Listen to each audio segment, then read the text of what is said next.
घटनाक्रम के पीछे कौन दोषी है, कौन जिम्मेदार है? एक पेपर नीट के पेपर क्वेश्चन रिकॉर्ड में 10,000 करोड़ का मुनाफा है। सीबीआई कोचिंग माफियाओं को कुछ कहती नहीं है और फिर बच्चा की भविष्य सुरक्षित भी नहीं। 5 लाख रुपया पप्पू यादव के द्वारा होगा और इसके पहले किसी नेता ने बीजेपी ने ऑन इनकाउंटर पर नहीं बोला। बिहार के सांसद पप्पू यादव साहब एमपी के दौरे पर हैं, बात कर लेते हैं। सर, छात्रों की आवाज आप उठा रहे हैं, पूरे देश में प्रेस कॉन्फ्रेंस हुआ है, क्या कुछ मांग है, क्या आगे आंदोलन की रणनीति है? बहुत क्लियर है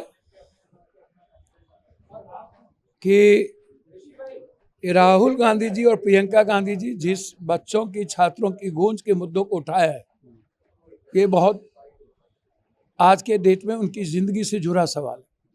बच्चे और बच्चियां आत्महत्या कर रहे हैं, अपना सपना देखना बंद कर दिए, ट्रस्ट खत्म हो गया, उम्मीदें टूट गई और एक सरकार 15-14 के बाद 15 से 83 बार question paper leak out, digital और ऑनलाइन एग्जामिनेशन बंद कर दिए गए कोचिंग माफियाओं को बेनिफिट देने के लिए।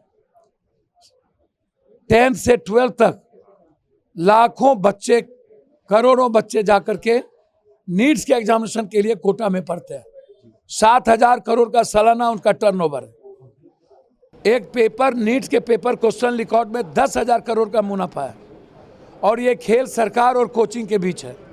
सीबीआई कोचिंग माफियाओं को कुछ कहती नहीं है। सीबीआई धर्मेंद्र प्रधान जी को कुछ बोलेंगे नहीं और हम लगातार यूपीएससी, बीपीएससी, एसएससी, हम सारे क्वेश्चन हम तैयारी करेंगे और फिर हम फंस जाएंगे, हम डिप्रेस में चले जाएंगे। समाज और परिवार चाहता है हमें नौकरी मिले। 20 लाख 25 लाख मेडिकल का हम एग्जामिनेशन देते हैं, 1 लाख भी हमें नौकरी नहीं मिलती। हमें नर्सिंग में जाना पड़ता, बीएमएस में जाना पड़ता, वहाँ भी नौकरियाँ नहीं है। जेई का नौकरी हम 15 लाख देते हैं, 1,000 भी नहीं है। करोड़ों रुपया ले लेते हैं। 6 से 8 करोड़ रुपया हर साल भारत में बच्चे प्रतियोगिता के लिए फॉर्म फिलअप करते हैं, वो अरबों रुपया भी लेते हैं और फिर बच्चा की भविष्य सुरक्षित भी नहीं।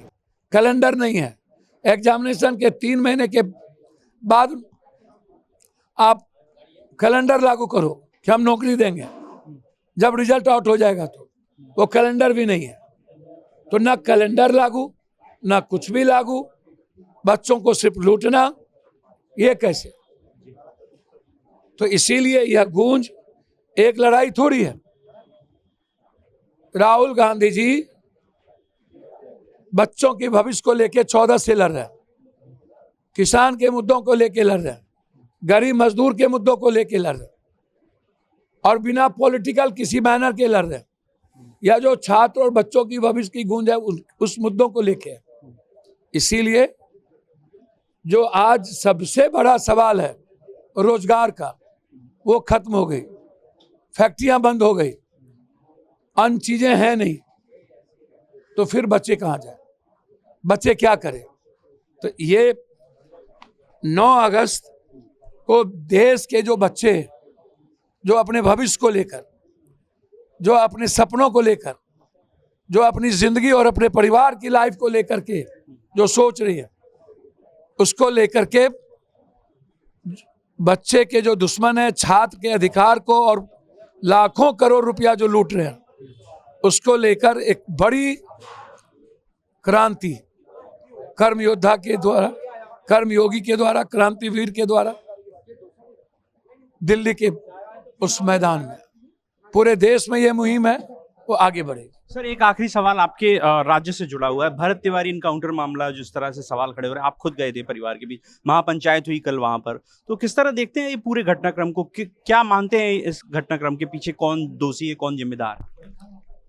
भैया, सिस्टम, आपने उत्तर प्रदेश को भी देख रहे हैं और वहाँ एक आवाज, छोटी आवाज आम आदमी के लिए, हेडक्वार्टर में बैठा एक रावण, एक अहंकारी, वो तय करता है कानून कुछ नहीं है, लोकतंत्र कुछ नहीं है, संविधान कुछ नहीं है, मुखिया कानून है, हम हिटलर हैं, हम जा रहे हैं।